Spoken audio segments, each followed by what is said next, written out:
The Boston Celtics get a sharp shooting big man, and the Thunder continue the process. Mike Muscala, big man, underrated defender, great shooter, a guy that I think can help the Celtics immediately. I think it's a great deal for them. For the Thunder, they're still in pick acquisition mode, as shocking as that might seem. They're up to 16 second-round picks now, and the same for first-rounders. But their team, this is the youngest team in the league. They just got younger because Mike was their oldest player. And they continue the process. They really like what they getting out of Jalen Williams from Arkansas, the big man.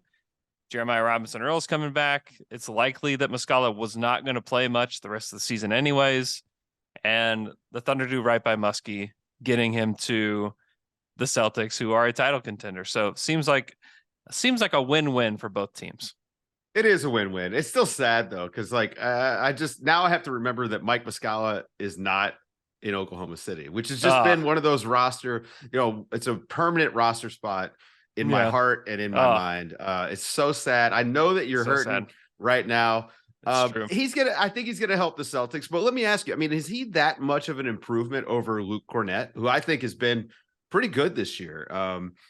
Luke Cornett's shot blocking has actually been okay. I just don't know, if you're Boston, was it worth picking it up? I guess it's just a little bit of insurance. If Cornett is not rolling one night, you bring in Mike Muscala. But for me, it's a bit of an odd move for Boston. It makes total sense for Oklahoma City.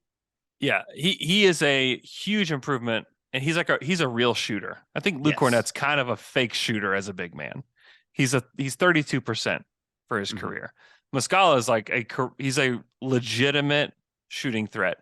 And if you go look, any shot that he's taken at the end of any quarter is going in. Just promise you that. It's going in. This year, he's shooting 39% from three. The previous year, he was almost 43% from three. He's a helpful player. Now, he's only going to play spot minutes. He's not somebody that's going to play a ton of minutes. He's had some ankle problems that have kind of continued to bother him. And so they do have that. But I think Muscala will help. And, for the Thunder, again, they're trying to open up minutes for their young big men. You have Chet Holmgren coming back next year. It's unlikely that Mike would have been back anyways. And so you get 2 second-round picks thrown at you, and you get to continue to build this young team through the process that you started it with a bunch of picks. But yeah, I think that the Celtics, this does help the Celtics. It gives them another option. He's not, when you think about Muscala, you probably think this guy's not a good defender, but he's actually okay. I think he can hold up a little bit better than people think as a drop big. And, you can always just use one more shooter, honestly.